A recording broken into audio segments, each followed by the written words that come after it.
Welcome back to ABC General Hospital channel.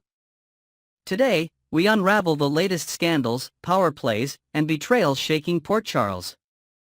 From high-stakes medical dilemmas to desperate alliances and backstabbing, this week's events will have ripple effects far into the future. Let's dive deep into all the drama. Cyrus Renault's fight for control, the past comes back to haunt him.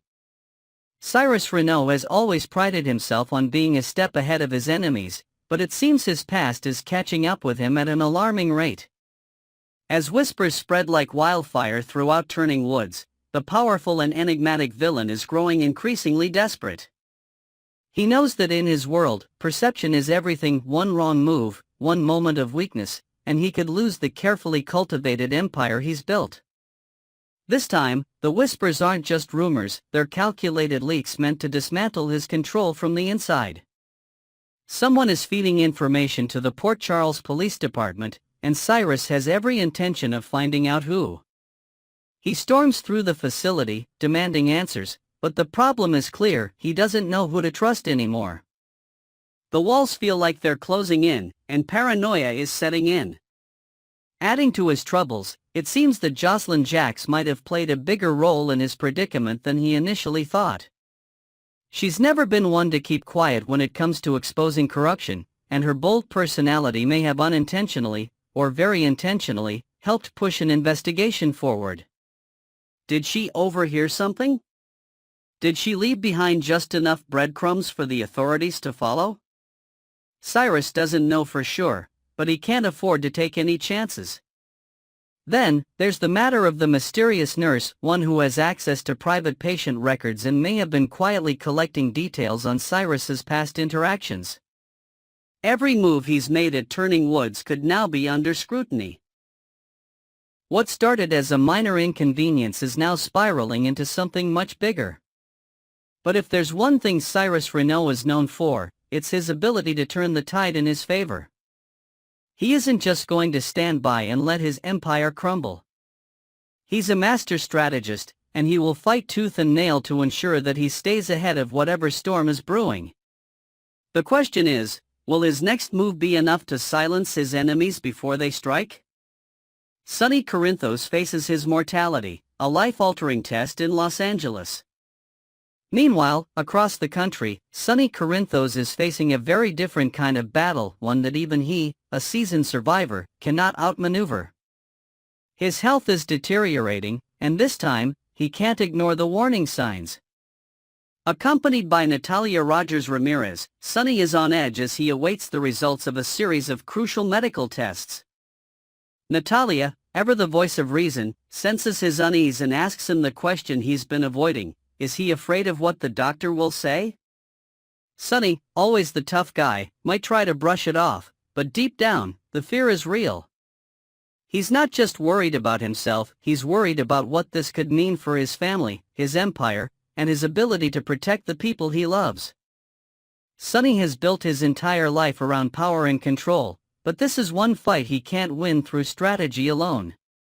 The looming possibility of a serious heart condition isn't just a personal crisis, it's a direct threat to everything he holds dear.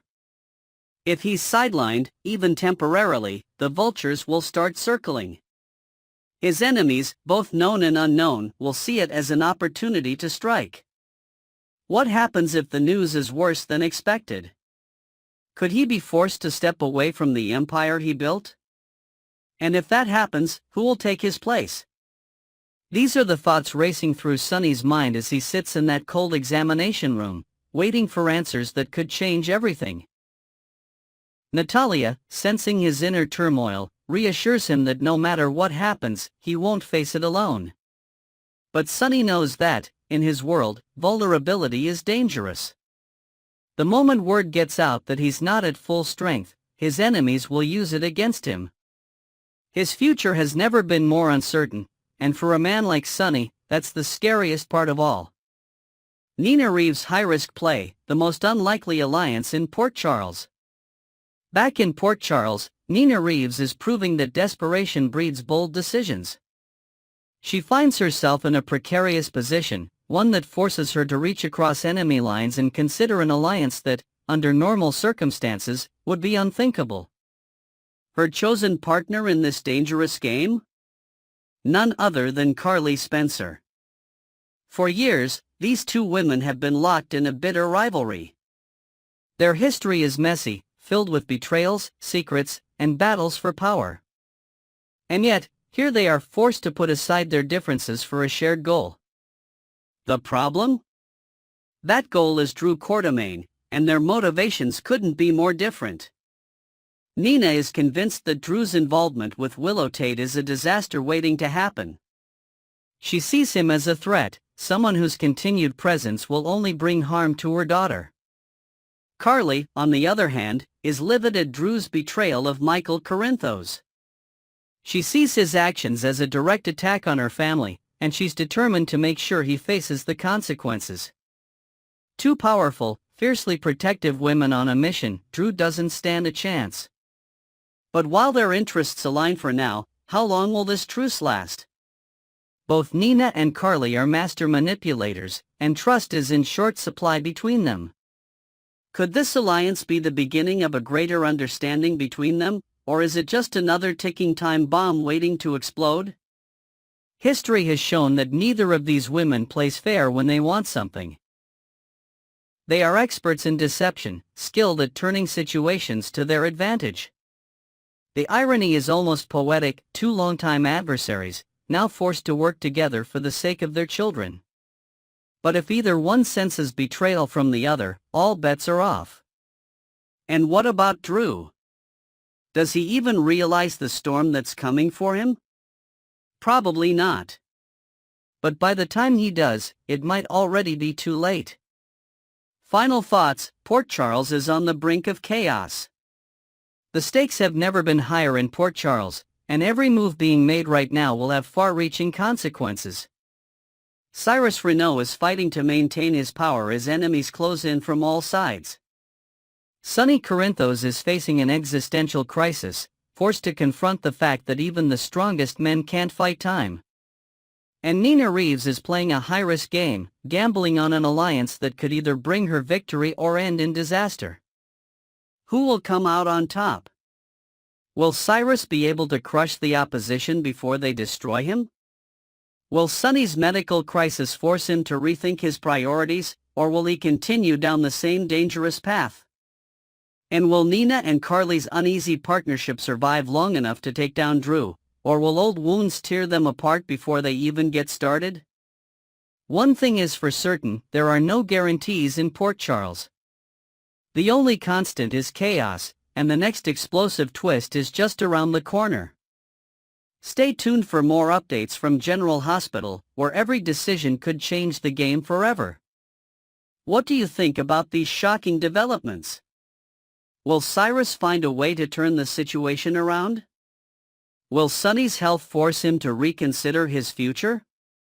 And will Nina and Carly actually manage to work together without destroying each other in the process? Next, we are diving into one of the most shocking revelations to hit Port Charles in recent history. Secrets are about to explode, relationships will be tested, and one character may be forced to make a heartbreaking decision. Let's break down all the drama. Will Lois Cerullo be forced to leave Port Charles? The fallout begins. The revelation about Gio Palmieri's true parentage is set to shake the very foundations of Port Charles, and no one will be affected more than Lois Cerullo. For years, she has been harboring a devastating secret, one that, once exposed, will not only shatter relationships but also potentially force her out of town. Lois has always been a fiercely protective mother, but this time, her attempts to safeguard her daughter, Brooke Lynn Quartermaine, might come at a steep price. Her silence regarding Joe's identity was not a casual oversight, it was a calculated decision made years ago, one she believed was in Brooke Lynn's best interest. But now, as the truth inches closer to the surface, Lois will face an emotional reckoning unlike any she's ever experienced. Will Brooke Lynn and the rest of the Quartermaine family ever be able to forgive her for keeping such a monumental secret? And will Lois, burdened with overwhelming guilt, come to the conclusion that leaving Port Charles is the only way to give everyone, including herself, time to heal? Brooke Lynn's world is about to crumble. A mother's betrayal. Brooke Lynn Quartermaine has always prided herself on her resilience. She's overcome numerous challenges, navigated complex family dynamics, and fought for her independence. But nothing could prepare her for the revelation that the child she gave up for adoption as a teenager was never truly gone. He was here the entire time, right under her nose. Gio Palmieri, the young man she's known for years, isn't just another resident of the Quartermaine mansion. He is her son. And the worst part? Her own mother, Lois Cerullo, has known this truth all along. The betrayal will cut Brooke Lynn to her core.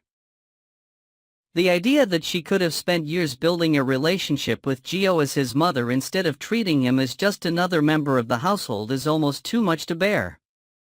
How could Lois have kept something this life-altering from her? How could she have let her daughter experience the pain of losing a child, all while knowing the truth? Brooke Lynn's anger and heartbreak will send ripples throughout the Quartermaine family. While some may attempt to rationalize Lois' actions, others will side firmly with Brooke Lynn, unable to excuse the deception. The relationship between mother and daughter will be severely fractured, possibly beyond repair. Lois faces backlash from Port Charles's most influential families. The ramifications of Lois' secret won't stop at Brooke Lynn. This revelation is set to impact some of the most powerful figures in Port Charles, and it's safe to say that they won't take kindly to being deceived. Dante Falconeri, Joe's biological father, will be left reeling. He trusted Lois, and though their relationship has always been complex, he never imagined she would withhold something so personal from him. The betrayal won't be easy to move past. Harrison Chase, who has grown close to Brooke Lynn, will undoubtedly step in as her protector, offering her the support she needs while struggling with his own feelings about the situation. Meanwhile, Sonny Corinthos, always one to hold people accountable for their actions, may have his own thoughts about how Lois should handle the fallout. And then there's the Quartermaine family, never wants to let a scandal pass without consequences. Tracy Quartermaine, in particular, will likely have some harsh words for Lois. The Quartermaines are known for their fiery disputes, and this revelation will surely ignite another battle within the family.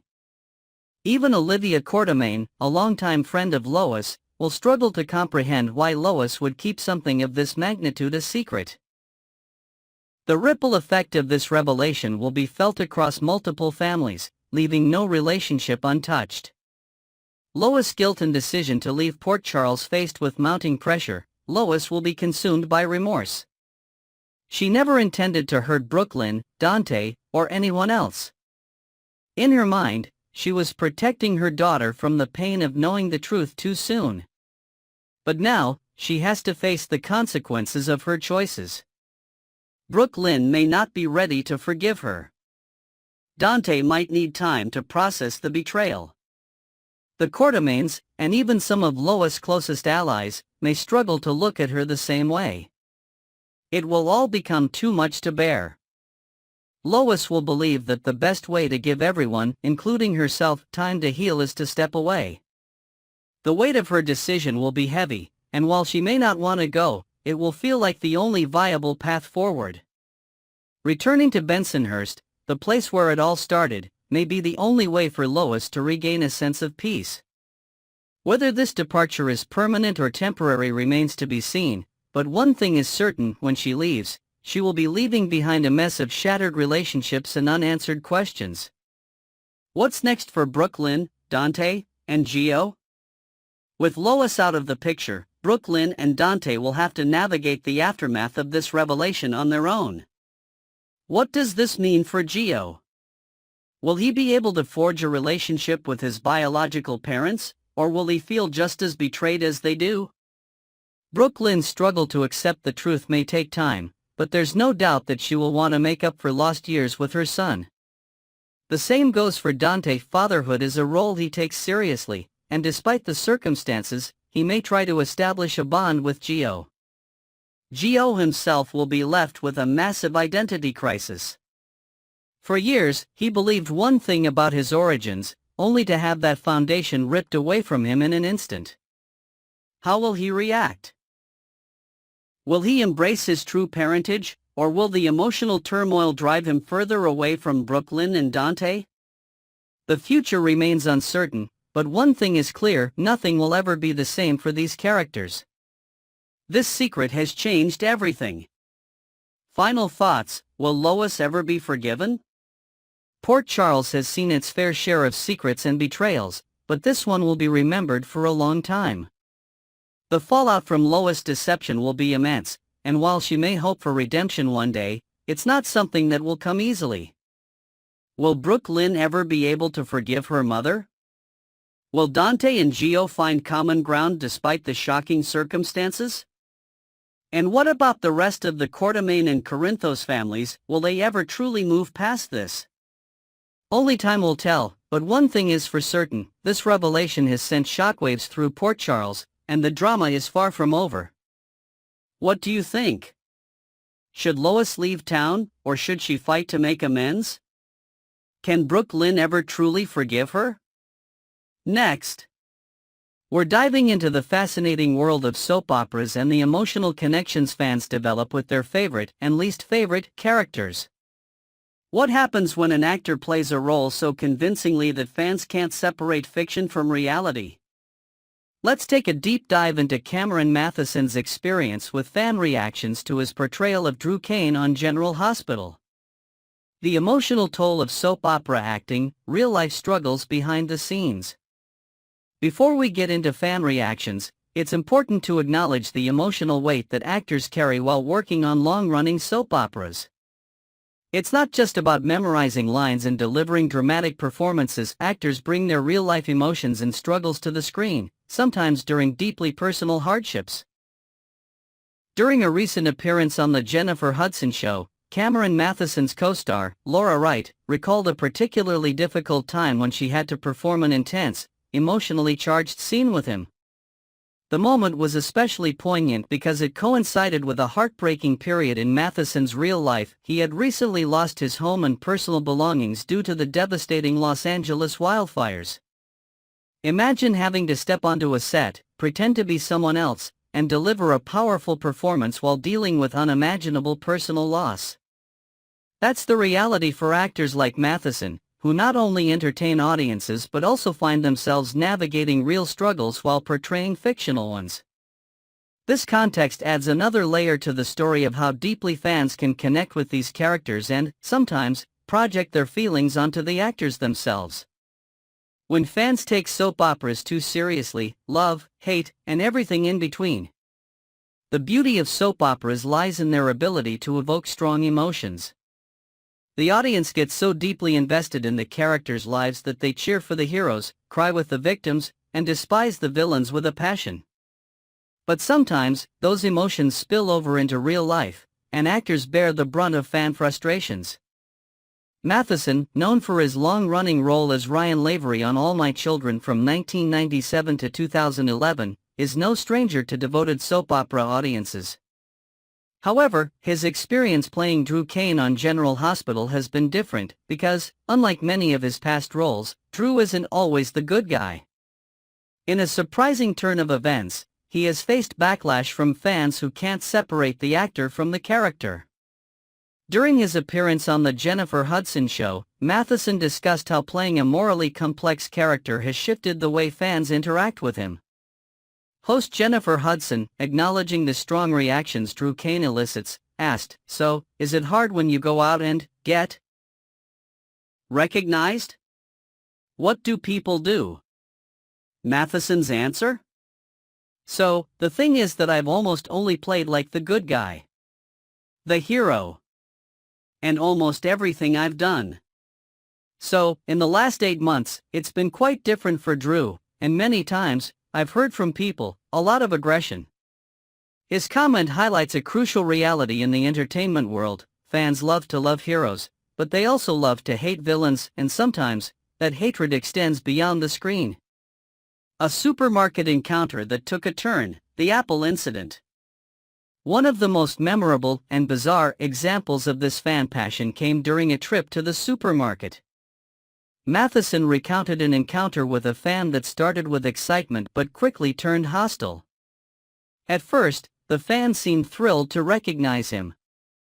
But within moments, their enthusiasm turned into frustration over Drew Kane's actions on General Hospital. In a moment of soap opera-level drama, the fan grabbed an apple from the produce section and hurled it at Matheson. Yes, you read that right, an apple. This wasn't just a passive-aggressive comment or a judgmental stare, it was a full-on projectile thrown in frustration over fictional events. Matheson, clearly still amused and somewhat shocked by the experience, admitted, "That was new for me." While he took it in stride, the moment speaks to the unique relationship between soap opera actors and their audiences. Unlike actors in movies or primetime TV, soap stars appear on screen daily, becoming an intimate part of fans' routines. The emotional investment is unmatched, and for better or worse, some viewers take things to an extreme. Handling fan backlash with grace, Matheson's perspective on strong reactions despite the occasional aggressive encounter, Matheson remains positive about his role. Instead of being offended, he sees strong audience reactions, whether love or hate, as a sign that he's doing his job well. As he put it, the key is that people feel strongly about your character, whether they like you strongly or don't like you. It's that neutral area that you don't want, so I'll take it. This is a perspective that many seasoned soap actors share. Indifference is the true enemy. If fans don't care, the character isn't making an impact. Controversy, drama, and emotional reactions mean that the character is alive in the minds of the viewers.